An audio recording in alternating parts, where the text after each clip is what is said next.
안녕하세요. 저는 70대 초반의 할머니입니다. 지난 세월의 풍파는 추억으로 남기고 잘 살고 있었는데 1년 반 전에 큰일을 당하고 나서 이렇게 사연을 쓰게 되었네요. 노인네가 글솜씨가 없어도 조금 양해해 주시고 재밌게 들어주시면 좋겠습니다. 남편은 일찍 세상을 떠나고 홀로 아들을 키우며 살아왔어요. 36에 낳은 늦둥이라 저에겐 인생의 전부라고 될 만큼 아깝고 소중한 존재였죠. 그래서 제 한몸 부서지도록 일하며 애지중지 아들을 키웠습니다. 가난해도 학원은 꼭 보냈고 제가 입을 옷이 없어도 아들은 꼭 메이커 옷을 입혔답니다. 그런 아들은 무척이나 착하고 순진했어요. 제가 공부를 강요하지 않았는데 저에게 효도할 길은 공부밖에 없다며 책상머리에서 거의 벗어나지 않았습니다. 인문계 고등학교에서 우수한 성적으로 상장도 많이 받아오기도 했고 공모전에서도 상을 받을 만큼 글도 잘 쓰고 그림도 잘 그리는 재능 있는 아이였습니다. 아들은 초등학교 선생님이 되는 게 꿈이어서 교대에 들어갔고 군대를 다녀와 졸업 후 임용고시를 준비해 1년 만에 합격했답니다. 27 나이에 선생님이 되어 아이들을 가르치기 시작했는데 저는 그 모습을 보고 싶어서 몰래 아들이 수업하는 교실 창문 너머를 가끔 들여다보곤 했답니다. 얼마나 뿌듯하고 자랑스럽던지 여한이 없을 정도로 행복했어요. 아니, 결혼 하나만 하면 더 바랄 게 없었습니다. 하지만 아들은 여자에 관심이 없고 오롯이 아이들을 가르치는 것으로만 자신의 행복을 가득 채웠답니다. 저는 요즘 젊은 사람들이 결혼을 늦게 하는 걸 알고 있어 아직 20대인 아들에게 결혼 이야기를 꺼내지 않았어요. 아들은 선생님으로 5년 동안 일하고 다른 목표가 생겼다고 말했습니다. 아이들을 더 잘 가르치고 올바른 길로 인도할 수 있도록 연구하고 훈련하는 장학사가 되겠다고 하더군요. 교직에서 5년 동안 있었기 때문에 자격을 갖추었다며 학교 생활과 공부를 병행하기 시작했습니다. 그리고 똑똑하고 지혜로운 아들은 33이라는 어린 나이에 장학사 시험에 합격했습니다. 옛날 같았으면 장학사가 되면 마을 잔치를 할 만큼 큰 업적이었기 때문에 동네 친구들을 불러 모아 집에서 파티를 했습니다. 아들은 수줍은 미소를 지으며 대단한 일도 아닌데 큰 상을 차려주시고 축하해줘서 진심으로 고맙고 감사하다며 연신 고개를 숙였고 기뻐하는 저를 안아주고 업어주었답니다. 그 순간 어찌나 재밌고 보람이 크던지 제 인생의 최고의 순간을 꼽으라면 바로 장학사 시험 발표가 있던 그날일 것 같습니다. 여하튼 아들은 학교가 아닌 교육청으로 출근하게 되었고 보다 나은 교육을 위해 연구하고 실행하는 훌륭한 일을 했습니다. 아들도 아이들을 위한 여러 갈래의 길을 만들어주는 사람이 되어 기쁘고 행복하다고 했죠. 그런데 좋은 일 다음에는 꼭 어김없이 나쁜 소식도 찾아오더군요. 제가 나이를 먹어서 그런지 몸 이곳저곳에서 고장이 나서 병원에 자주 들락거렸는데 아들이 장학사로 출근한 지 한 달도 되지 않아 위암 진단을 받게 되었습니다. 다행히 초기라서 치료가 가능하다고 하더군요.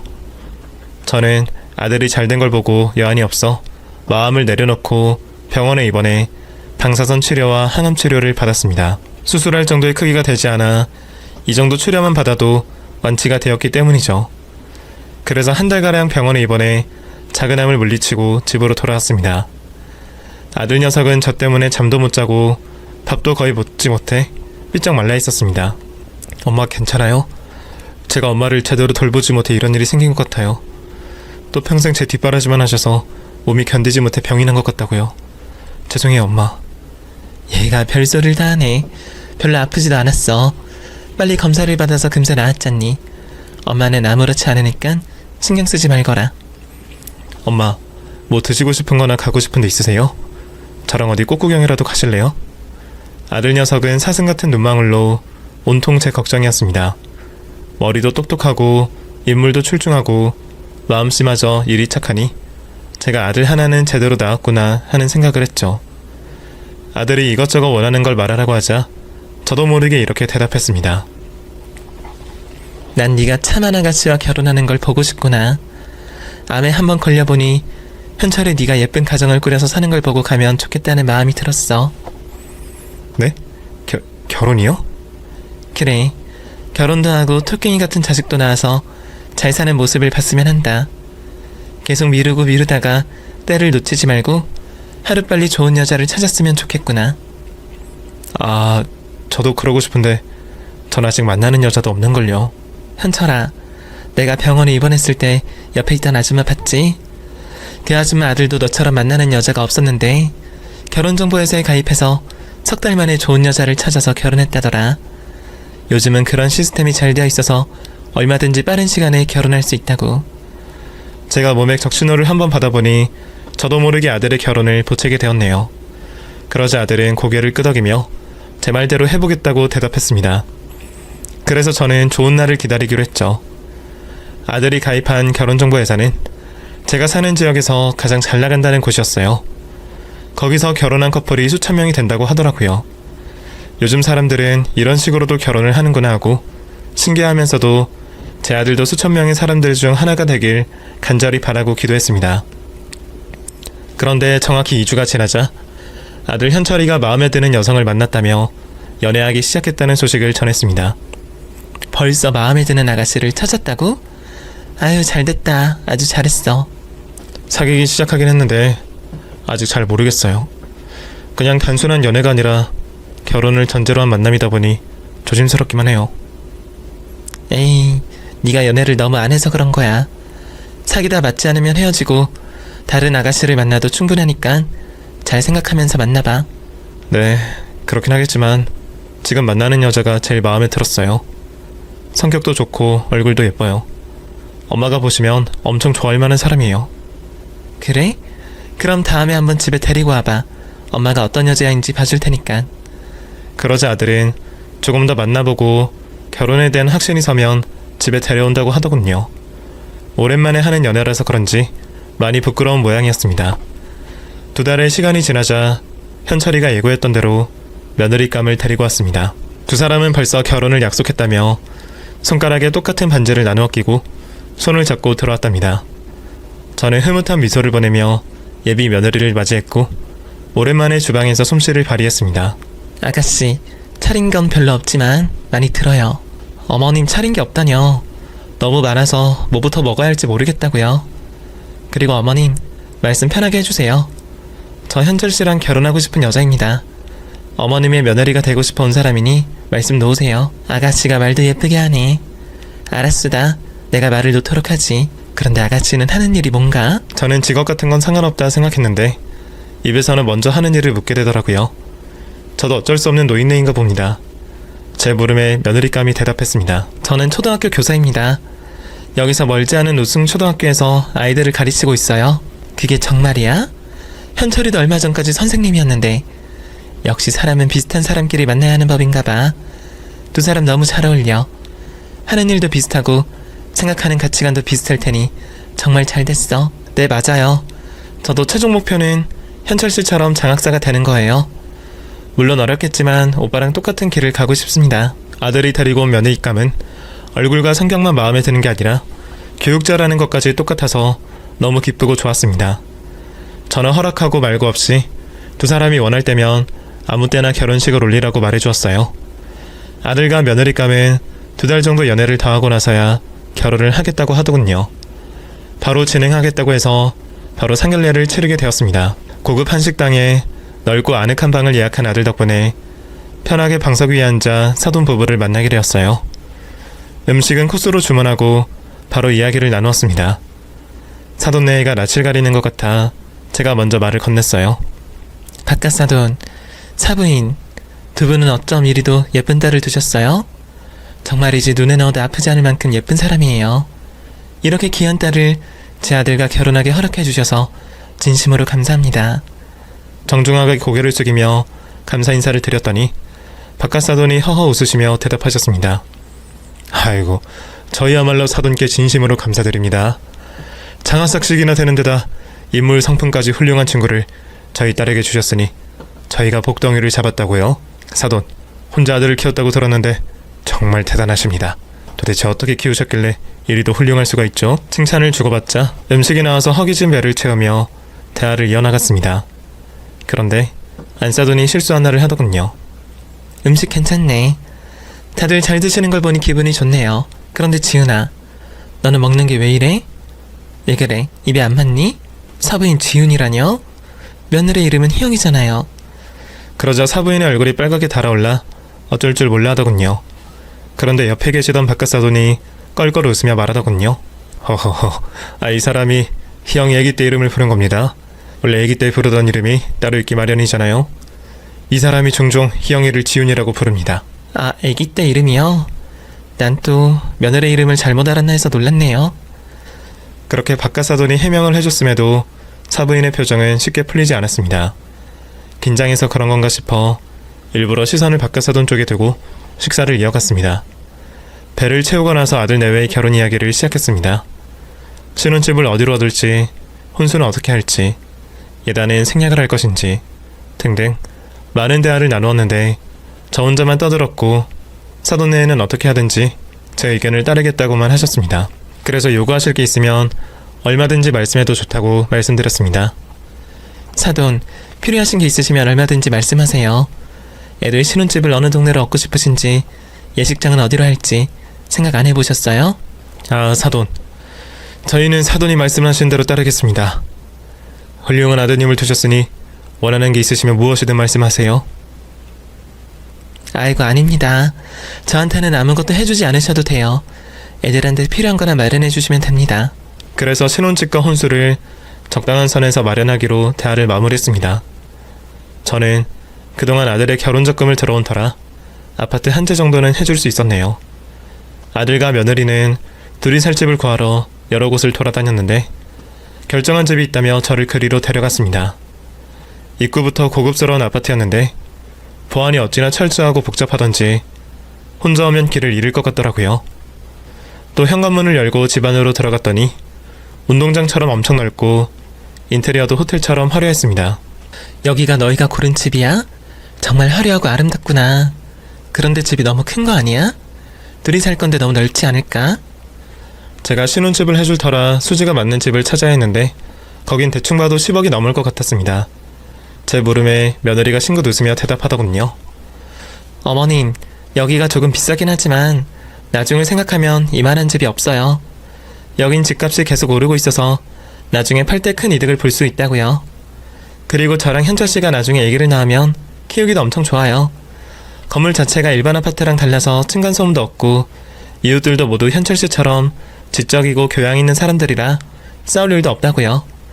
저는 이 집이 조금 비싸긴 하지만 여러모로 저희 두 사람이 살기에 안성맞춤이라고요. 그러냐?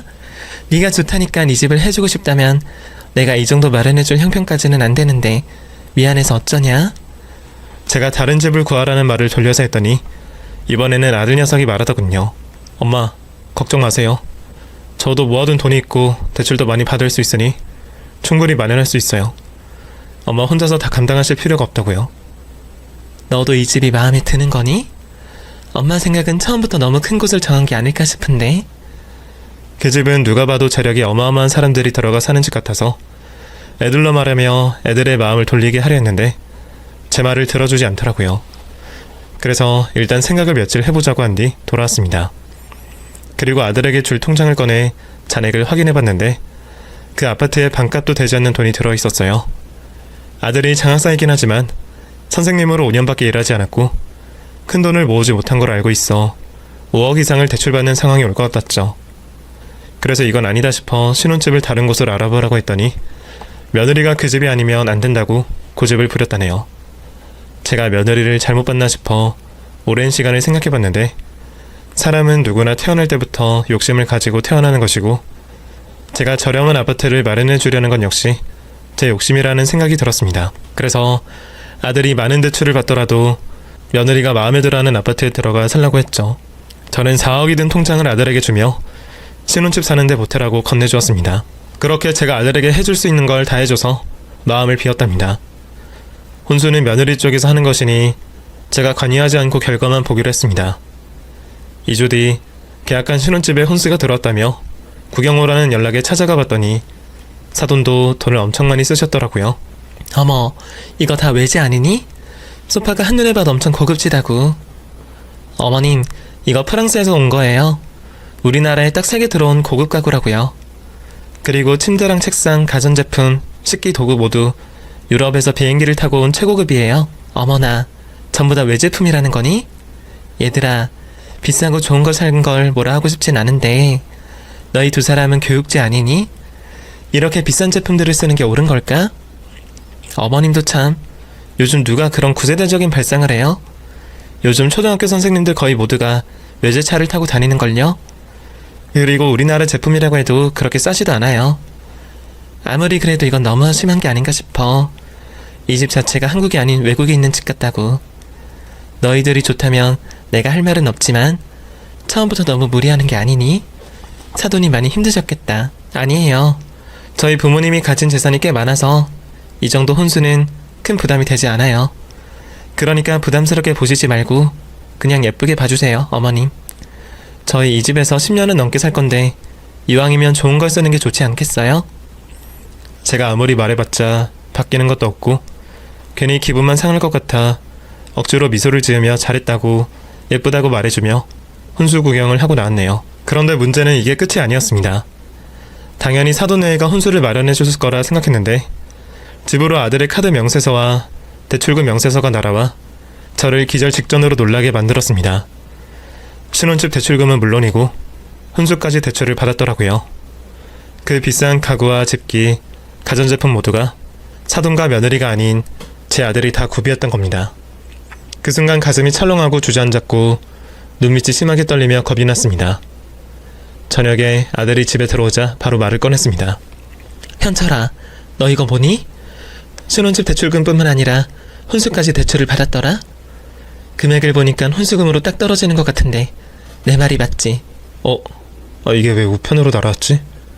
핸드폰으로만 보내달라 했더니 왜 집으로 이런 걸 보낸 거야? 이 사람들 일을 어떻게 하는 거야? 지금 그게 중요하니? 현철이 너 이게 말이 된다 생각해? 예식장 비용도 네가 다 내고 신혼여행 신혼집 게다가 신부 쪽에서 해야 할 혼수까지 왜 모든 걸 네가 하자는 거야? 지난번에 분명 네 처가 사돈들이 비싼 혼수를 전부 마련해줬다 했는데 모두 거짓말이었니? 그게 엄마, 흥분하지 말고 제 말을 들어보세요. 희영이 부모님이 크게 사업을 하시는데 지금 돈이 회사에 묶여있는 상태라 바로 쓸 수가 없다고 하셨어요. 몇 달 뒤에 저한테 다 갚아주시겠다고 했어요. 정말이에요.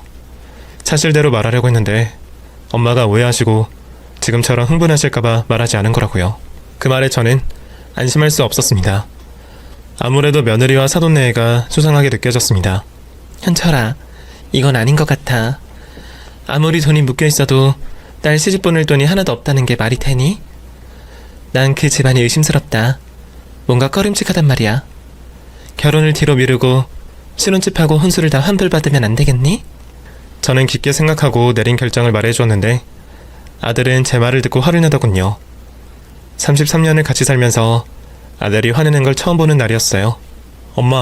엄마가 결혼하라고 날 닥달할 땐 언제고 이제 와서 결혼을 무르라는 게 말이 돼요? 지금 저랑 장난하세요? 그리고 제가 다 알아서 한다고 했잖아요. 장학사한테 이 정도 대출금은 몇 년 안에 다 갚을 수 있다고요. 왜 다 된 밥에 초를 치려고 하는 거예요? 제가 엄마의 꼭두각시로 보이세요? 제발 좀 제가 하는 일에 사사건건 참견하고 훈계하지 마세요. 아들의 표정은 심하게 일그러졌고 눈빛은 맹수처럼 사나웠습니다. 사슴처럼 맑은 아이가 어쩌다 이렇게 변해버렸는지 모를 일이었죠. 저는 아들을 자유롭고 행복하게 잘 키웠다고 여겼는데 제가 강압적으로 키운 것처럼 말을 해서 가슴에 심한 상처를 입었습니다. 현철아, 그게 무슨 말이야? 네가 내 꼭두각시라니? 엄마가 언제 사사건건 참견하고 훈계를 했다는 거야? 네가 하는 일은 항상 존중해 왔잖아. 아니요, 내가 말을 안 해서 그렇지 엄마는 독재자 같은 때가 한두 번이 아니었어요. 꼭 매를 들고 훈육하는 부모만 강압적인 게 아니라 엄마처럼 자식에게 부담을 주면서 착한 아들을 만들고 억지로 공부하게 만드는 사람도 강압이에요. 이게 무슨 말인지 저는 도통 이해가 되지 않았습니다. 아들 잘 되라고 입에 침이 마르게 칭찬하고 잘할 수 있다. 응원해준 게 큰 부담이 되었고 강요로 들렸다는 겁니다. 아들 태도에 소스라치게 놀란 저는 아무 말도 하지 못했습니다. 아들 말대로 제가 한없이 부족한 엄마인지 돌이켜 생각하느라 넋을 잃고 있었죠. 그 사이 아들은 화를 주체하지 못하고 현관문을 세게 닫으며 집에서 나갔습니다. 한참 동안 과거를 회상하며 아들에게 잘못한 게 얼마나 있는지 열심히 곱씹어봤는데 아들을 위해 희생하고 헌신한 기억과 모자가 다정하고 행복하게 지낸 기억뿐이었습니다. 어디에도 아들을 힘들게 했던 순간은 떠오르지 않았어요. 그래서 저도 아들에게 화가 나서 당분간 대화를 나누지 않았습니다. 용서를 빌어야 할 건 제가 아니라 아들이라고 생각했으니까요. 하지만 아들은 제가 미웠는지 신혼집에 가서 제 집에는 발도 들이지 않았습니다. 일주일 내내 마음고생을 하며 시간을 보내봤는데 문득 이런 생각이 들더라고요. 괴롭힌 사람은 기억하지 못하지만 당한 사람은 끝까지 기억한다는 말이 떠올랐죠. 어쩌면 제가 아들을 힘들게 한 유일한 사람이 아닐까 하는 생각에 가슴이 미어졌고 한없이 미안해지기 시작했습니다. 그래서 용기를 내어 아들에게 전화해 집으로 불렀습니다. 며느리 앞에서는 사과를 쉽게 하지 못할 것 같아 혼자 오라고 일렀죠. 이윽고 무심한 표정으로 들어온 아들에게 사과의 말을 전했습니다. 현철아, 엄마가 미안하다. 네가 나 때문에 힘들었던 걸 몰랐구나. 엄마도 엄마가 처음이라 많이 서툴렀던 것 같아. 이 부족한 애미가 사과하고 앞으로는 너의 의견을 모두 존중하마. 아들아, 진심으로 미안하니 엄마와 화해하자. 네 결혼 문제도 더는 거론하지 않을게. 진짜요? 엄마가 그렇게 나오시면 제가 더 화낼 이유가 없죠. 알겠어요. 그럼 결혼은 예정대로 진행할게요. 저 그동안 신혼집 가서 와이프랑 지낼 테니까 결혼식 날 봬요. 이대로 가려고? 밥이라도 먹고 가. 엄마가 맛있게 차려줄게. 됐어요. 엄마 밥 별로 맛있지도 않아요. 그럼 이만 갑니다. 아들은 제가 사과했음에도 전보다 훨씬 더 냉랭해져 있더군요. 아무래도 결혼 뒤에는 저와 많이 멀어질 것 같은 느낌이 들었어요. 그래도 어떻게 하겠어요. 제가 세상에서 가장 사랑하는 아들이니 계속해서 짝사랑을 하면서라도 지내야겠죠. 저는 아픈 가슴을 부여잡고 결혼식 날까지 초조하게 기다렸습니다. 마침내 아들과 며느리의 결혼식 날이 다가와서 일찌감치 집을 나섰습니다. 며느리가 저를 위해 샵을 예약했다고 연락해줘서 비싼 미용실에 가서 화장도 하고 머리도 예쁘게 말아 올렸답니다. 그리고 며느리가 특별히 준비한 고운 한복을 입고 예식장 안으로 들어갔습니다. 아들은 아직 기분이 풀리지 않았는지 여전히 차가운 표정으로 저를 대하더군요. 속상한 마음이 들었지만 다른 날도 아니고 자식의 결혼식 날이니 애써 미소를 지으며 하객 맞이를 하려고 입구에 나란히 서서 감사 인사를 했답니다. 수많은 하객들에게 웃으며 감사 인사를 하길 30분 정도가 지나자 예식장 안에 있는 사람들이 자리를 거의 다 채웠습니다. 이제 곧 예식이 시작할 것 같아 안으로 들어가려고 했어요. 그런데 마지막 하객이 저에게 90도로 인사를 하더군요. 누구인지 자세히 들여다봤는데 아무리 생각해도 처음 보는 사람이었습니다. 제 아들 손님이신가 봐요. 학교 선생님이신가? 어르신, 저는 하객이 아닙니다. 어르신께 잠시 드릴 말씀이 있어 찾아왔습니다. 아직 결혼식 시작 안 했죠? 네, 한 10분 뒤 있으면 뭐 시작할 것 같은데. 그런데 누구세요? 하객이 아니면 뭐 결혼식장 관계자인가요? 그게 사실은 제가 며느리 되실 분 남편입니다. 저는 말 같지도 않은 소리를 듣고 크게 놀랐지만 이내 한숨을 쉬고 쯧쯧거리며 한심하게 그를 쳐다봤습니다. 누군지 몰라도 괜히 헛소리하는 불청객이 분명해 보였습니다. 이봐요. 니신데 그런 말도 안 되는 소리를 짓거리는 거요? 당장 나가세요. 썩 물러가라고. 어르신, 절 믿지 못하신다면 증거를 보여드리겠습니다. 이걸 보시죠. 남자는 저에게 핸드폰을 내밀며 그 안에 있는 사진을 넘겨보라고 하더군요. 이게 뭐야? 당신이 뭘 하려는 건지 모르겠지만 일단 봅시다. 사진첩을 열어봤더니 며느리 얼굴이 보였습니다. 그리고 눈앞에 있는 남자도 보였고 아들과 딸로 보이는 아이들도 보였습니다. 가족 사진이었죠. 다음 장을 넘겨봤더니 누가 봐도 화목한 가족들의 일상이 담긴 사진들이 가득했답니다.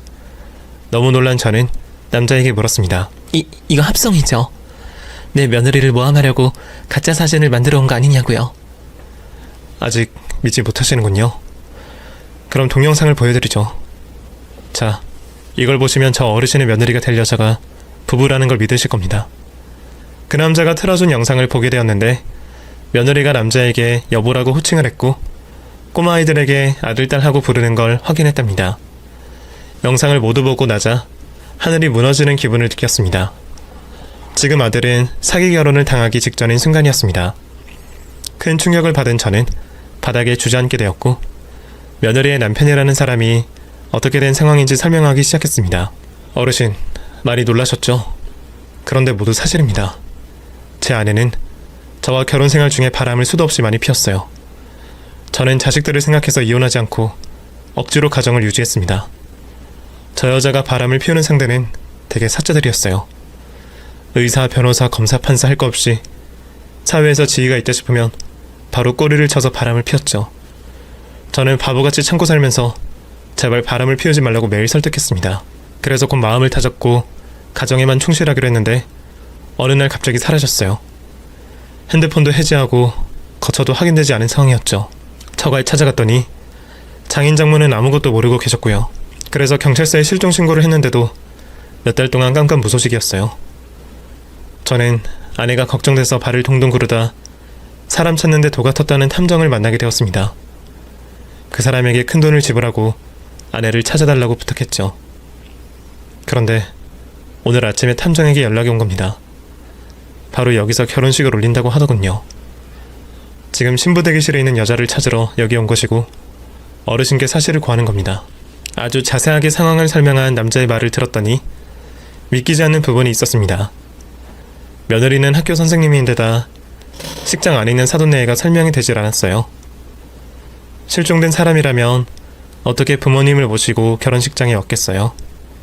그래서 신락 같은 희망을 가지고 질문을 던졌습니다. 제 며느리가 이 영상 속의 여자가 맞아요? 그럼 안에 있는 며느리 부모는 어떻게 설명할 건데요? 그리고 멀쩡하게 학교 선생님으로 지내고 있다고요. 학교 선생님이요?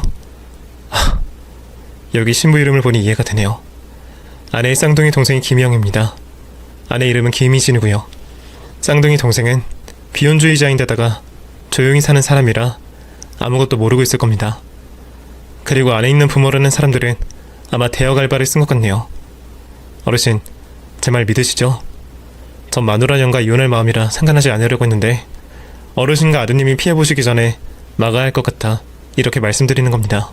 알고 보니 며느리는 고졸의 무직이었다고 하네요. 쌍둥이 동생과 얼굴이 똑같이 생겨서 동생 신분증으로 결혼정보회사에 가입을 하고 제 아들을 만난 것이었죠. 제 아들이 능력 있는 장학사이고 이번 기회에 남편과 자식을 버리고 새 시집을 가려고 했던 겁니다. 이야기를 모두 들어보니 하나씩 이해가 되더군요. 상견례 자리에서 사부인이 며느리 이름을 틀리게 부른 것과 말도 안 되는 비싼 아파트를 요구한 것, 그리고 혼수를 아들이 마련한 것, 돈 한 푼 없는 며느리가 아들을 제대로 깨어 가스라이팅을 해서 여기까지 오게 된 거였죠. 저는 심호흡을 여러 번 한 뒤 이 결혼을 막아야 한다는 생각 하나로 젖먹던 힘을 내어 힘들게 일어났습니다. 아직 예식이 시작되지 않아 천만다행이었죠. 그래서 신부 대기실로 며느리 남편과 함께 들어갔습니다. 며느리는 자기 남편을 보고도 표정 하나가 변하지 않더군요. 어머님, 곧 예식이 시작되는데 여긴 왜 오셨어요? 빨리 가서 자리를 채우셔야죠. 그런데 이 남자는 누구예요? 어머님 지인이신가? 너 아주 뻔뻔하구나. 네 진짜 남편을 보고도 눈 하나 깜짝하지 않다니. 진짜 보통 얘기가 아니네? 어머님, 그게 무슨 말씀이신 거죠? 전 이 남자를 몰라요. 그러자 며느리 남편이 다가가서 뺨을 세게 후려치더군요. 그리고 쌍욕을 퍼붓자 며느리의 표정이 180도로 달라졌습니다. 에이씨, 당신이 뭔데 때려? 그리고 여긴 어떻게 알고 온 거야? 뭐? 지금 내가 어떻게 알고 온 게 중요하니? 넌 지금 두 가정을 파탄했어. 나와 아이들이 있는 우리 가정과 여기 계신 어르신과 아드님이 가정을 망쳤다고. 네가 그러고도 사람이야? 야, 그냥 꺼져. 나 곧 있으면 신부 입장해야 돼. 내 인생은 이제 너같이 빌빌거리는 공장 직원이랑은 함께하지 않을 거야. 장학사 남편하고 호화롭게 여유롭게 살 거라고. 저를 얼마나 물러봤으면 제 앞에서 대놓고 이따위 말을 하는지 이해가 되지 않았습니다. 그래서 며느리 남편을 옆으로 밀고 며느리 년의 뺨을 날렸답니다. 천하의 사기꾼아. 네가 감히 내 아들을 가지고 놀아? 애까지 딸린 이분년년이 동생 신부대로 시집을 오려고 해? 그리고 얼마나 뻔뻔하면 다 들통이 났는데도 신부 입장을 하겠다는 거야. 내가 그걸 구경만 하고 있을 것 같으냐? 그러자 며느리 년이 눈을 세로로 크게 뜨며 대들더군요. 이봐요 어머님, 지금 현철 씨는 저한테 푹 빠졌어요. 제가 무슨 짓을 한다 해도 저랑 결혼할 사람이라고요. 어머님한테 대들고 온 거 모르세요? 그거 제가 다 시킨 거예요. 현철 씨는 완전히 나의 꼭두각시라고요. 그러니까 해방 놓을 거면 결혼식 끝나고 하세요. 다 된 밥에 콧바트리지 말고. 며느리는 정상적인 사람이 아니었습니다. 변한 눈빛을 봤더니 정신병자가 분명해 보였답니다. 아들은 이런 며느리에게 가스라이팅을 당해 이 꼴이 난 거고요. 저는 이 상황을 어떻게 해야 할지 잠시 생각해봤는데 아무리 떠올려도 매질 말고는 아무것도 답이 보이지 않더라고요. 그래서 며느리년의 머리채를 잡고 바닥에 집어 던졌습니다. 그러자 며느리가 이렇게 말했어요. 아, 머리 망가지잖아. 나 오늘의 주인공 신부라고. 이 놓친애야, 저리 가. 이 육실할년, 너 오늘 결혼식이 아니라 장례식을 치르게 해주마. 제 손에 침을 묻히고 며느리의 양볼에 따귀를 연타로 날렸습니다. 짝짝 소리를 내며 아주 찰지게 붙더라고요. 그리고 며느리가 입고 있는 웨딩드레스를 두 손 두 발을 써서 갈기갈기 찢어버렸습니다. 조금 질긴 부분은 제 치아로 뜯어버렸고요. 이윽고 제 몸이 지쳐서 숨을 가쁘게 내쉬자 며느리년이 저에게 달려들더군요. 이 신내나는 놓친애야. 누가 뭐래도 현철씨는 내 거야. 나한테 완전히 넘어와서 평생 충성하며 살 거라고. 아무도 우리 사이를 갈라놓지 못해. 며느리년이 제 머리차를 잡으며 상황이 역전되었고 저는 힘없이 당하게 되었습니다. 며느리 남편이 달려들어 봤지만 며느리가 구두로 낭심을 공격하는 바람에 한 방에 쓰러지고 말았습니다. 이러지도 저러지도 못하는 상황에 맞닥뜨리자 누군가 바람을 가르며 며느리를 날라차기로 잡아뜨렸습니다. 아이, 우라질 년이 감히 내 어머니를 공격해? 내가 아무리 너한테 홀렸어도 엄마한테 함부로 하는 년을 사랑하진 않아. 듣자 하니 유부녀의 애까지 딸렸다고? 거기다 뭐 쌍둥이 동생 신분으로 나랑 결혼하려고 했다는 거냐? 어? 너 오늘 죽었어, 씨. 가만두지 않을 거야. 아들은 소리를 지르며 웨딩드레스의 절반이 찢긴 며느리 얼굴과 몸뚱아리를 사정없이 두들겨 팼습니다. 이성을 잃은 아들은 저와 며느리 남편이 그만하라고 일러도 멈추지 않았답니다. 정말로 결혼식이 아닌 장례식을 치를 것 같았어요. 그런데 난장판이 되는 소리를 들은 하객들이 전부 신부 대기실로 달려왔습니다. 아들이 며느리를 개패듯이 패고 있으니 경악하고 놀라며 카메라로 영상을 찍었는데 제가 일일이 사정을 전하면서 하객들을 이해시켰습니다. 그러자 하객들은 핸드폰을 집어넣었어요. 그중 몇몇 사람이 예식장 안에 들어가서 3단 케이크를 들고 왔습니다. 하객들은 입을 맞추지도 않았는데 다들 케이크를 한 주먹씩 잡아채 며느리에게 쌍욕을 하며 투척했습니다. 이 천하의 걸레년아, 이거나 먹어라, 씨. 자식 새끼 버리고 새 시집을 가려고 사기를 쳐? 너 같은 년은 평생 똥통에 처박혀서 살아야 돼. 바람난 것들은 이유를 막론하고 몰매를 맞아야 됩니다. 여러분, 전연을 응징합시다. 그렇게 케이크로 떡칠한 며느리는 모든 걸 포기하고 가만히 주저앉아 욕과 케이크를 계속 맞았습니다. 그리고 하객들이 더는 던질 케이크 없자 아들이 결혼식에 쓸 부케를 들고 며느리의 면상에 사정없이 매질을 해댔답니다. 야, 이 짐승보다 못하냐나. 넌 이제 끝이야. 사기죄로 콩밥을 먹으며 차가운 감옥에서 썩어갈 거야. 아들은 부케의 꽃들이 모두 떨어져 나가자 발로 며느리를 넘어뜨렸습니다. 그리고 며느리 남편이 경찰에 신고했는데 증거를 수집해서 영장을 발부해 체포해야 한다고 하더군요. 현행범으로는 바로 체포가 되지 않는다고 합니다. 그래서 며느리년이 그 사이에 도망을 갈까봐 저와 아들, 며느리 남편이 그년을 잡아 저희 집까지 끌고 갔습니다. 결혼정보회사에 며느리가 한 짓을 알려 명의도용 증거로 신고했고 저희는 사기 결혼하려 했던 증거를 모아 경찰서에 제출했습니다. 이에 형사들은 며느리를 체포했고 한참 동안 조사를 한 뒤 검찰에 송치했답니다. 제 아들의 신혼집과 혼수 모두 사기 피해 금액으로 잡고 막대한 처벌을 받을 거라 하더군요. 그래서 얼마 뒤 며느리년이 재판을 받게 되었는데 명의도용 사기죄로 감옥에 들어가게 되었습니다. 이로써 아들의 사기 결혼을 막을 수 있게 되었네요. 그리고 제정신을 차린 아들은 저에게 무릎을 꿇고 지난 잘못을 용서해달라고 오열했습니다. 엄마, 죄송해요. 제가 왜 그랬는지 모르겠어요.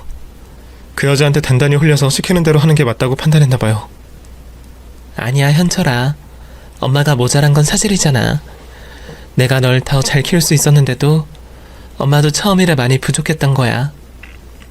무슨 말씀이세요? 엄마는 세상 어떤 엄마들보다 훌륭하신 분이에요. 아버지 없이 저를 혼자 애지중지하게 키워주셨잖아요. 하고 싶은 거, 배우고 싶은 거 모두 지원해주셨고 따뜻한 사랑을 매일 주셨잖아요. 엄마, 제가 했던 말들은 모두 진심이 아니에요. 그러니 제발 잊어주세요. 이 못난 아들이 이렇게 빌게요. 아들은 제 두 다리를 붙잡고 어린아이처럼 엉엉 울었습니다. 그 모습을 보자 드디어 제 아들이 돌아왔구나. 이제 그 미친 여자에게서 벗어났구나. 천만 다행이다 하고 생각했고 돌아와준 아들에게 진심으로 고맙다고 말해주었습니다. 현철아, 우리 결과만 생각하자. 모든 건 과정이 중요하지만 이번 일은 과정이 너무 가슴 아프니까 이렇게 우리 모자가 다시 제자리를 찾은 결과만 생각하자고. 아들, 다시 엄마의 훌륭한 아들이 되어줄래? 훌륭하진 않지만 엄마의 아들로 살 거예요. 그건 너무나 당연한 일이에요. 앞으로는 절대 누군가에게 홀려서 엄마한테 막대하는 불효자가 되지 않을게요. 약속하고 맹세할게요. 그래, 그만하면 됐다. 이제 그만 일어나. 그러다 무릎 다 까지겠다. 며느리를 감옥에 쳐넣고 아들에게 진심 어린 사과를 받으니 상처가 회복되는 것 같았습니다. 아들은 장학사로 계속 훌륭한 일을 했고 효자로 아주 잘 지냈어요. 그리고 사기 결혼 사건이 거의 다 잊혀질 때쯤 현철이가 집으로 아가씨를 데리고 왔습니다. 그런데 어디서 많이 본 얼굴이었습니다. 알고 보니 현철이가 사기꾼 며느리와 결혼식을 올리던 날 하객으로 왔던 아들의 동료 장학사였던 거였어요. 두 사람은 친구로 지내다가 연인이 되었다고 하더군요. 이렇게 가까운 곳에 인연이 있었는데 그걸 기다리지 못하고 괜히 아들에게 결혼정보 회사에 가입하라고 했는지 제 입을 깨매버리고 싶었답니다. 여하튼 장학사 아들은 장학사 며느리와 결혼을 하게 되었습니다. 작년 가을에 백년가약을 맺고 저와 가까운 곳의 평범한 아파트에 평범한 혼수를 두고 신혼살이를 하고 있답니다. 그리고 사연을 쓰고 있는 지금 장학사 며느리는 임신 2개월이 되었네요. 제가 예전에는 아들이 선생님이 된 걸 보고 여한이 없다고 했었는데 너무 많은 것들을 받게 되었네요. 장학사 며느리 그리고 올해 태어날 손주까지 정말 이제 행복이 겨워 잠이 오지 않는 요즘입니다. 제 사연은 이렇게 끝이 나네요. 재밌게 들어주셨으리라 믿고 이만 글을 못 쓰는 노인네의 사연을 줄이겠습니다. 사연 들어주셔서 감사합니다. 안녕히 계세요.